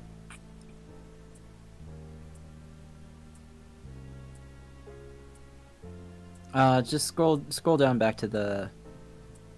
Here. Pierce's time of death was 2:45. Knights didn't arrive until 3:10. Yeah, So that's the it's important thing right it's now. the 2:45 that... That's the important thing right now. Let's just move on. Okay. They didn't arrive at the prayer room until well after the battle had taken place. Wouldn't that mean you were in that room with Pierce's body for 25 minutes? Why didn't you look for help? You weren't waking up for some reason, so I kept channeling my healing magic into you. Looking back, I probably should have just looked for help. But even if Arya was unconscious, I didn't want to leave you alone in that room with her. Right. Sorry. Calling that moment is clearly taking a toll on her mind. You should be more careful. Well, yeah, because you probably checked for a pulse and you're fucking dead, Tyrion. Yeah. Judging from the timing, this would have been several minutes after he'd already died. Yeah, we had no idea this was what was going on. Pierce was already dead, and you and Steelwind were unresponsive. I can see why I'd be unresponsive. I was hit with a spell specifically designed to make people sleep. But why would Arya be unresponsive too? We have no idea. We've never even heard of demonic possession until today. For all we know, it could have all been a side effect of being controlled for over an hour. You suppose that makes sense, but could that common thread truly be mere coincidence? Sybil. That last statement was a little vague. Perhaps you should ask him to elaborate more on one of the murders. But whose murder should he elaborate on? Sybil, I think, right? We need more information on Sybil's. Though they don't know that much, right? Von Sanctus is probably the best thread for a contradiction. Yeah, Or Pierce. Pierce, you know what? Yeah, let's let's go start with with Pierce. Pierce. Could you elaborate more on Pierce's murder? Was there any evidence that implied how he died? Well, that one is simple. The court sister went into the prayer room but didn't arrive fast enough. When she got there, Pierce was already dead. He was killed using a blade magically formed from his own blood. Why would she do something like that? When he murdered Flintheart McCoy, he only used shaped liquid to avoid leaving behind any evidence. I doubt the patron would make Steelwind do the same thing. Their intent was to pin the crime on her. I think she knew McCoy was on her tail. She didn't have enough time to suffocate him as she did with Von Sanctus and Sybil. And she didn't have any weapons on her. She must have had to improvise. But she has other spells that could have done the job. She could have hit him with a Steelwind strike. I know from experience that she is terrible at controlling that spell. It's possible she didn't want to unleash such a powerful spell in a closed room. That sort of tracks, but it still doesn't feel right. But you can't really refute it now. It'd be best to move on. Anyways, the other two murders were really well planned. Pierce's murder was the only one that required improvisation. It's possible the patron severely underestimated McCoy's combat capabilities. She fought my daughter for almost half an hour. Yeah, Okay, it was half an hour. it was half an hour. Okay, I was just being silly then. Okay, lock in, lock in. Meanwhile, the other two murders occurred within quick succession of one another. Yeah, I see what you mean. Anyways, please add this to your testimony, Commander White. Sure, whatever you say, kid. So, probably didn't have I time mean, to this much suffocate him. checks out anyway. Yeah, that tracks. So yeah, let's press the others.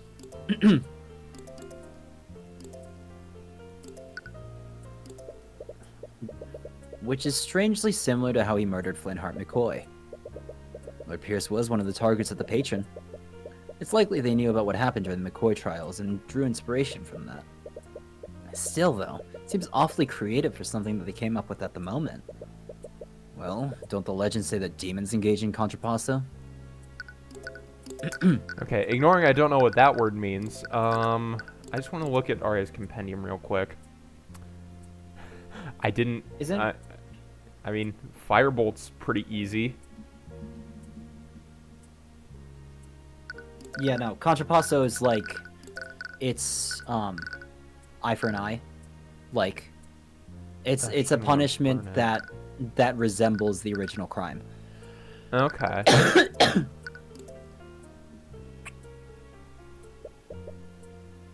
So what now? Some people believe that when souls are sent to hell, they're punished in a way that relates to their sins. In Pierce's case, he committed murder with a frozen blade. It's possible this Empress wanted the patient to murder him in the same way. See, because that tracks with Von Sanctus, right? Because of the Justin Way case, where Justin Way was basically disintegrated. Yeah. If Von Sanctus were to die in a fire and all of his body was burnt to ashes, it would be virtually the same thing. The thing that doesn't track is Sybil. What would she be guilty of? Don't know. I guess Besides the entire fucking court system, I guess. But how does that relate to suffocation? I don't know, maybe suffocating the common class. Anyway, keep going. We don't have time. We don't have time. We don't have time. We don't have time. We're not finishing this in 18 minutes. We don't have time. We don't have time. Go. Lock in. We can take our time. We're not finishing in 18 minutes. Lock in. Despite how much you know, there are a lot of missing details about how Von Sanctus and Sybil died. The Inquisition might have found some clues that you missed. You should have the commander elaborate more on what they know about each of the other murders. Yeah. Yeah, we don't have enough about Sybil right now. Yeah. This is new. Oh? Out of all the murders, Pierce's is the one we have the most information about. Yeah, from what it sounds like, this patron wasn't planning to let McCoy live. That drawn-out fight must have really thrown a wrench into their plans. I find that a little strange, though. How so? My daughter is a worthless soldier. She has no talent for combat. And I've experienced McCoy's battle prowess firsthand. As much as I hate to admit it, McCoy should have easily overcome her in an even fight. It was her magic that was the problem. I had no idea what kind of spell she could throw at me, so I had to be careful. And despite everything, I really didn't want to hurt her. That kindness could be the death of you, McCoy. We better just let that slide. Anyways, is Pierce the victim you want to focus on? Perhaps you should ask me to elaborate on one of the other murders. Sybil... Start with Sybil.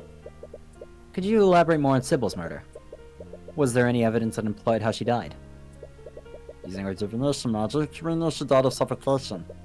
But we're not exactly sure how. But unlike Von Sanctus, Sybil's body wasn't burned. Shouldn't there have been wounds around her neck if she was suffocated? Or we found traces of necromancy on Sybil. We think Tyrion cast men runes on her body after she after. This would have removed any wounds on the body. It's exactly what would happen with Catherine Bellwether. The only runes she has are from the impact of falling into Lake Galakrond. Anyways, please add this to your testimony, Commander White. Sure, whatever you say, kid. When I discovered her body in the Gallagher, from the High Speaker's testimony, Steelwind must have dumped her body from the balcony above. How did you know her body was there anyways? When the body started dropping, we noticed that she was nowhere to be found. Oh, I wasn't paying attention to the bit rate. Sorry. I wasn't paying attention. We're locked in. We're locked in. We're locked in. When on Kingsguard cast locate creature and realized she was somewhere in the lake. It took us an hour before we finally fished her out. Based on the High Speaker's testimony, she was dead long before that.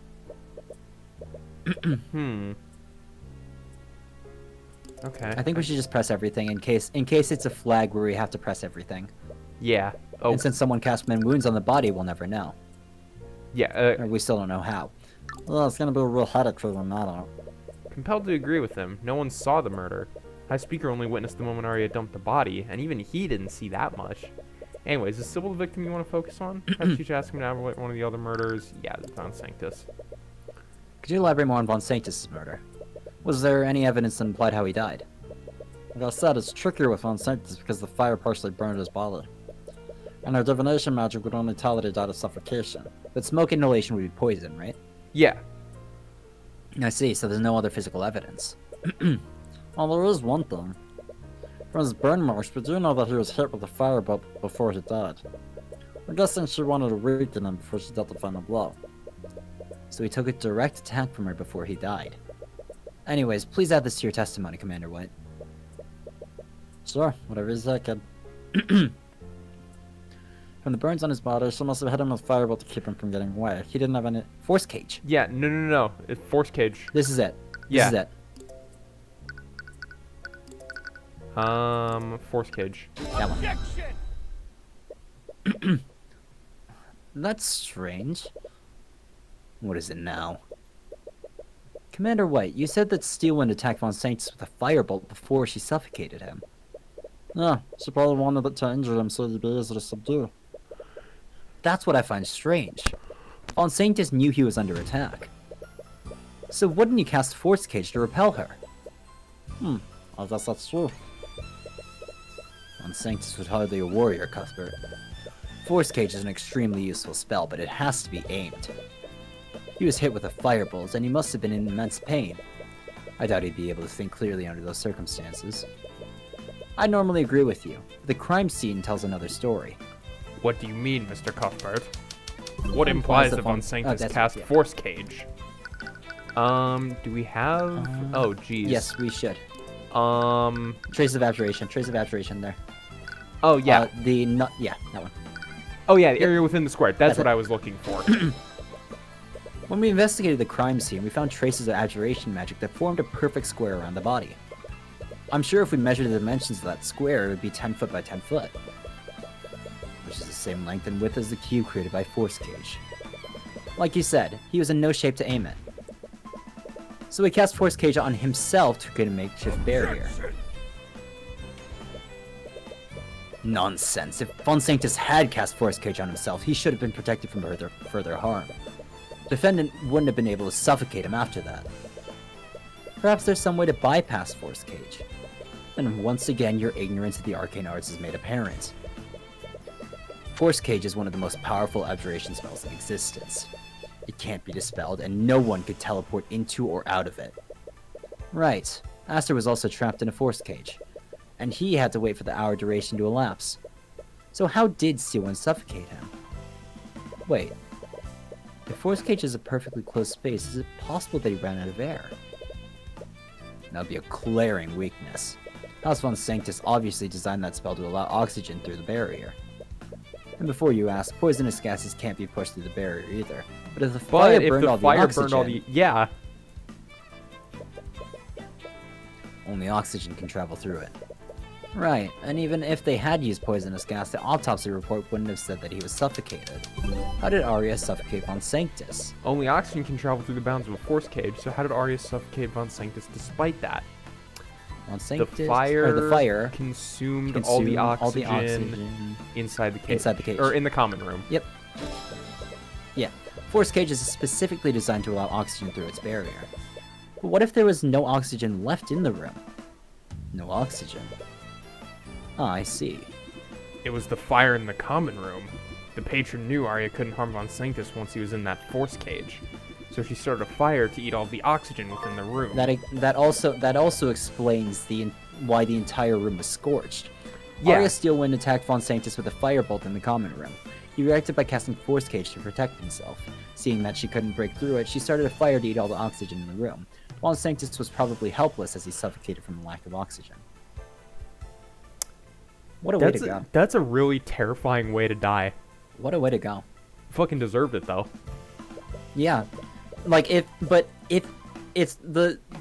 like the trope of irony where the thing that was designed to protect him ended up killing him. Well, yeah, it was his cowardice. Yeah, something like that. What should have protected him ended up trapping him. And the inability to dispel it ended up sealing his fate. All spells need a cancel method. True. Well, Well, you normally just drop concentration and that's it. well, I suppose that explains how the defendant murdered Von Sanctus. With that in mind, a lot of this plan sounds like it was improvised at the moment. Sorry, I'm checking if Force Cage is actually concentration. It is not. 5e's Force Cage. Yeah, because it definitely isn't here. It is not. Yeah. Just like the murder of Pierce. And not only that, we assume that the patron used the same method to kill both Lord Von Sanctus and Lady Sybil. But I doubt Lady Sybil died under the same circumstances. Correct. There was only one fire. And if Sybil was in that force cage, the defendant wouldn't have been able to throw her body into Lake Galligrand. Which means Sybil must have died by asphyxiation elsewhere. Then it's clear our next course of action is determine how Lady Sybil was murdered. But we still don't know where she was murdered. And the only witness who saw her around this time was the High Speaker. Which was after the defendant disposed of Sybil's body. Well, the High Speaker's testimony is as good as start as any. For our next witness, the defense would like to call High Speaker Theon Archaeus to the stand. What's wrong? It's nothing. Please, carry on. Is he just thinking, oh, this is going to be a pain in the ass? Yeah. Kingsguard, escort High Speaker Archaeus to the witness stand. Witness, you will testify about... Yeah. Yep. Is this also me? Yes. Ah, fucking hell. Oh, great and blessed Scaled Lord, to think you would grace us with your presence. Oh my god.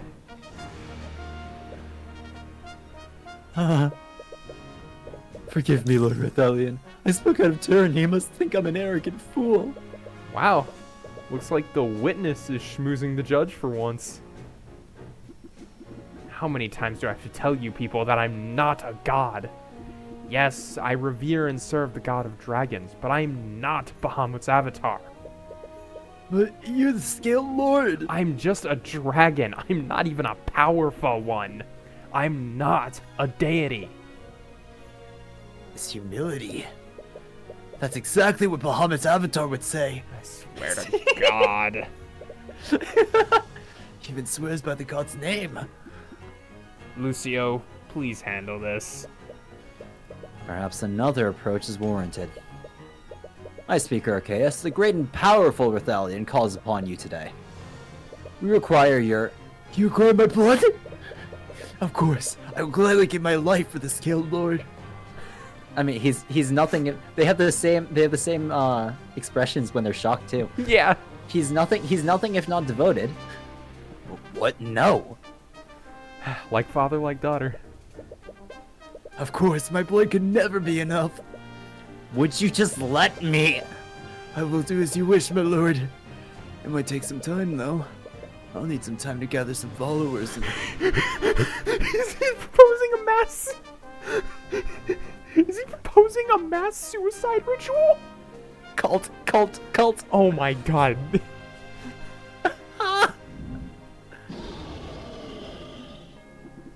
Oh my god, we just want your testimony.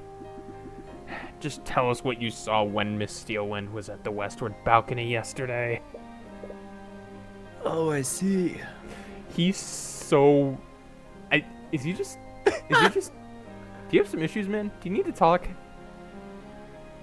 You were way too quick to suggest that you. This is what happens when faith crosses the boundaries of what's acceptable, basically. Yeah.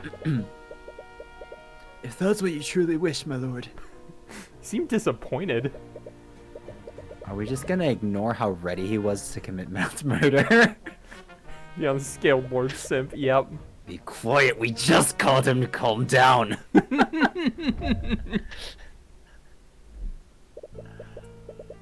I was doing some paperwork in my quarters and I suppose I lost track of the time. My alarm went off and I realized it was time for my afternoon prayers. I began heading to the prayer room when I spotted Lady Steelwind looking over the westward balcony. I tried to greet her, but she didn't respond to me. That's when I noticed she was pushing something large over the balcony into Lake Gallagher. This voice sounds like it's hurting you. It's surprisingly not. Lucio's voice hurts me more. You sound like you're in pain. I am in pain, though. I asked her what she was doing, but again she ignored me and went towards the prayer room. I thought nothing of it and made my way there as well. That's when the guards there turned me away. I went back to my quarters to do my prayers there. Considering the timing of it all, this must have all happened minutes before she began attacking the prayer room.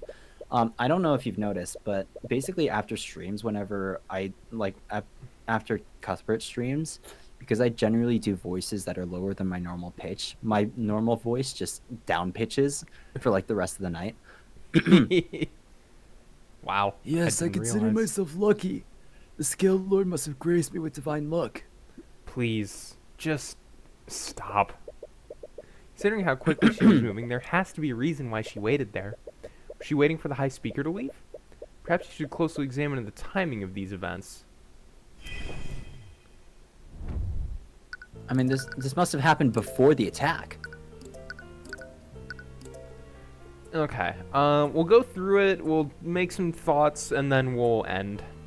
Okay. Paperwork. Well, suppose my lost track of thought, time. my thought is that the contradiction here is that the guards were awake after. The timing of this doesn't match up because the guards were awake and turned him away, but this was after Arya started going on a rampage. Oh yeah, cause.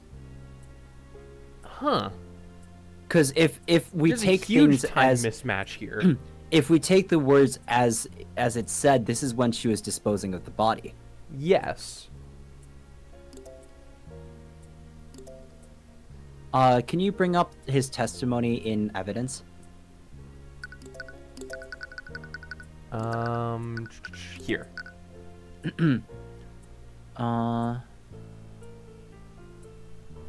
Yeah, because he spotted So- throwing something.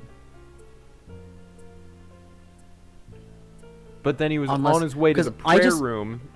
I but assume Arya that would have this been was intercepted by Celeste, and they would have been fighting. So that means the guards would have been when awake was Sybil's and guarding. death? What was her autopsy? When did this happen? She died at 2:18. Isn't that exactly when they started fighting? It was a couple minutes after. Yeah, but that means that Arya in person could not have done it.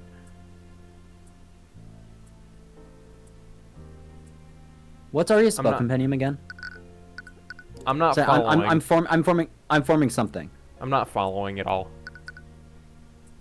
Hold creature. Hold creature. That's it. I think I know. It's just a thought for now. But it's Hodl. hold. If Arya Steelwind started attacking Sybil and caused Sybil to cast Stone Skin, and then she cast Hold Person, it would be possible for her to transport Sybil over the balcony, and so she would naturally die of suffocation 3 minutes after she falls into the water. Because she would sink because her body is covered in stone. That is also why the priest saw something darker. Yes. Because it is rocks. That also explains the various pieces of rocks we saw on the balcony. Yes. I think that's it. Okay. That would also make the timeline. That would also make the timeline match up. Yeah. And that's what I was thinking. The timeline does match.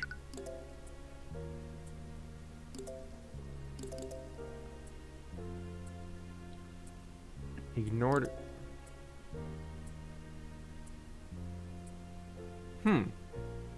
See, because that's That's a little that's weird. strange. They both went towards the prayer room, but no mention of. The guards Her- there turned him away, but the guards should have. Do we have evidence that the guards were unconscious? Well, guards must have been. Well, No. Do we have some sort of that one? What The- you're mousing over right now.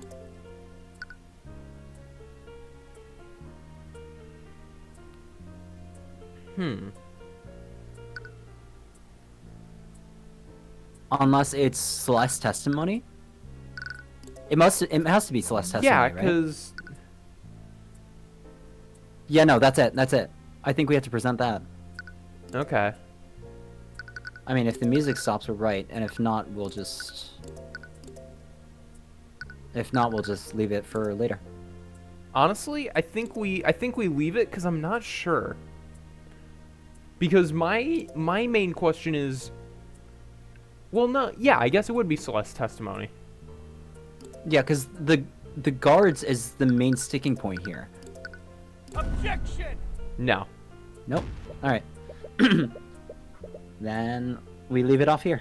Yeah. Well, let's read this and then we'll leave it off. Right. You're right. Ad break. Your Grace, it's clear that the witness's testimony is contradictory. And this piece of evidence proves it. I fail to see how that proves anything, Mr. Cuthbert. Oh, I guess you're right. All right. That's where we'll leave it off then. I did go ahead and snooze the ad break just to give us the time. Wow. I could be streaming tomorrow for all you know. Yeah, you can have 2 snoozes. Fuck you. You can live. You can live with 10 minutes of snoozed ads instead of 15. Wow. So yeah, that's gonna do it for us for today. Thanks everyone for coming and watching again. Thanks for a lot dropping by. happened. We may finish this happened. next stream. And then it's back to the drawing board of what game we're gonna play. Oh yeah. Oh shit. Maybe we podcast a lot next stream. and buy some time. We probably we probably won't stream next week because I won't be, not on Thursday at least, or at least not Cuthbert, because I won't be at my PC. I'll be on spring break and back in the bad state. Which probably means that I'm gonna be the one streaming something. Probably. All right. But yeah. I had a few ideas on that. But yeah, anyway, we'll see you guys next time Yeah, whenever thanks that for is. stopping by, everyone. Yep. Bye. See you.